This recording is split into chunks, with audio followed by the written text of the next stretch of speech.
There's something wonderfully familiar about Township. Not in a tired or repetitive way, but in the same way your favorite sweater might feel after a long day. You pick it up and it already knows your shape. That's the feeling Township offers the moment you step into its world. The kind of game that doesn't demand your attention, but gently holds it, like a quiet friend sitting beside you on the couch as the sun sets. Developed by Playrix, a large and experienced studio that has carved its place into the mobile gaming space with titles like Gardenscapes and Homescapes, Township carries that same DNA of comforting color and intuitive design.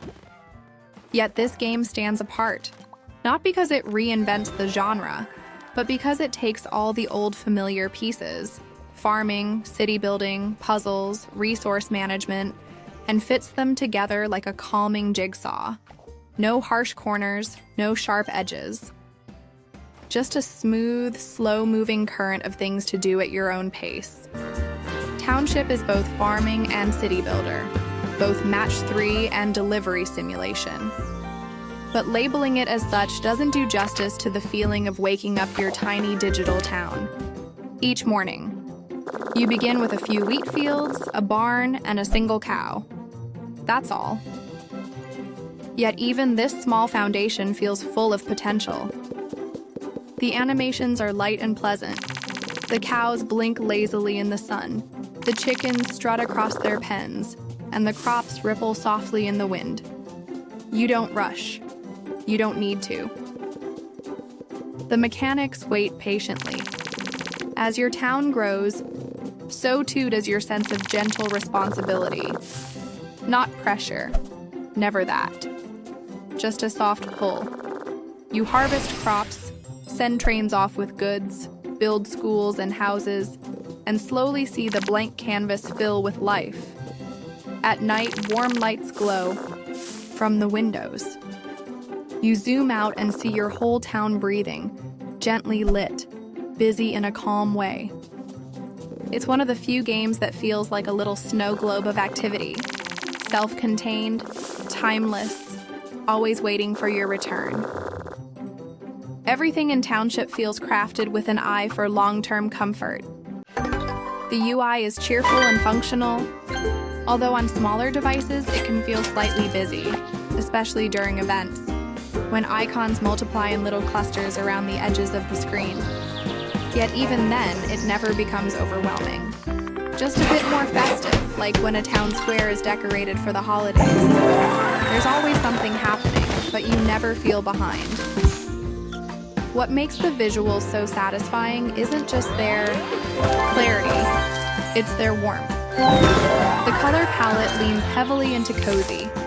Lots of warm reds, soft greens, buttery yellows, and dusky purples. The sky shifts ever so slightly depending on the time of day, and the gentle lighting gives the entire game a kind of amber-tinted softness. Factories puff little clouds of steam, helicopters whir softly as they deliver goods, and the mine sparkles faintly with golden promise. There's a sense of liveliness without chaos. And then there's the soundtrack, which does exactly what it should: fade into the background like a breeze through open windows. The music loops are light, casual, unintrusive. No booming orchestras, no attention-seeking melodies, just a few soft instruments, plucked strings, mellow piano chords that accompany your town's rhythm without getting in the way. Sound effects are equally restrained. A little plink when collecting goods, a gentle shuffle when moving buildings, the distant whistle of a train. Everything is tuned for relaxation. Controls are intuitive, never fussy. Everything is drag and drop, tap to select, and well labeled. Zooming and panning feels smooth, and nothing feels too far out of reach. You can open the game for 5 minutes and accomplish something, or get lost for an hour refining the layout of your town. There's no punishment for being away, no energy system that slaps your hand. You play when you want, and when you return, it feels like your little community missed you. The gameplay itself sits in that perfect space between goal setting and freeform creativity. On one hand, you're constantly given things to work toward: a new factory to build, a train to send off, a festival to decorate for. On the other hand, nothing is truly urgent. You can leave the train waiting for hours, let crops stay unharvested overnight, or skip a seasonal pass entirely. It's all optional. Progression is steady and slow, with the occasional burst of reward that feels earned rather than engineered. There are no enemies here, no boss fights, no threats. The only thing you manage is time and resources, and even those feel like friendly companions rather than rules. If you fall short, the game doesn't scold you. It just offers another route. Don't have enough corn? For an order? That's okay. Plant some, or don't. Maybe you'll focus on mining today, or expanding your zoo, or just rearranging your town center because you feel like it. Customization is quietly extensive. As you level up, more buildings unlock. Not just functionally important ones, but lovely, pointless ones. Fountains, parks, gazebos, sculptures. You can add streetlights, footpaths, trees. It's a game that celebrates aesthetic decisions, where design is part of the play. Your town doesn't just grow, it becomes yours.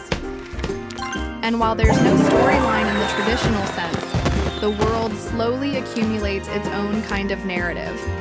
A bakery built near a lake, a town square, where you placed every flower by hand, a zoo filled with animals you named and fed. The seasonal events are both delightful and divisive. On one hand, they add fun little changes: Japanese-themed structures, fantasy parks, winter wonderlands.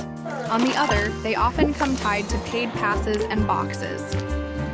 The monetization is, while optional, gently persistent. There's a constant, low hum of suggestion. Would you like this adorable limited-time skin? You can speed this up if you want. And while it never crosses into true pushiness, it does occasionally disturb the serenity.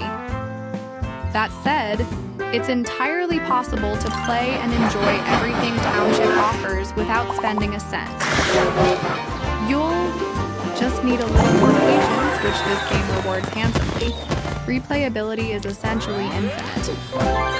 There's no end game, no final boss, no credits, just the ever-slow unfolding of your digital town. The longer you play, the more it becomes a reflection of your preferences, whether you prioritize production or decoration, speed or serenity. Some days, you may only log in to check your trains. Other days, you'll find yourself deep in a match-3 side puzzle or organizing a new island resort. The variety of activities is wide, but they all orbit the same relaxing sun. Technically, the game is stable, load times are brief, crashes are rare. Over the years, the developers have improved its balance, added new features, and updated visuals without ever breaking the core calm of the experience. That's no small feat, to evolve without unsettling the comfort. Township feels like a game made by people who understand its audience intimately. They don't chase trends. They nurture habits. If you're someone who seeks adrenaline, challenge, or deep mechanics, this may feel shallow. There's no real strategy, no narrative arcs, no moral dilemmas. But if what you seek is a place to unwind, a game that never yells, never rushes, never demands, Township is a rare gift. It's a sandbox where the sand is always soft and warm, a cozy pocket where progress feels personal and time moves at the pace of your mood. So where does that leave us? Township isn't just a game, it's a quiet ritual, a warm slice of routine that asks nothing more than for you to be present. It may not set your heart racing or change the way you think about games, but it doesn't want to. It just wants to sit beside you while the world spins and offer a little peace. If that sounds like what you need right now, then this is your invitation. The town's waiting. The cows need feeding. The sun is rising. Welcome home.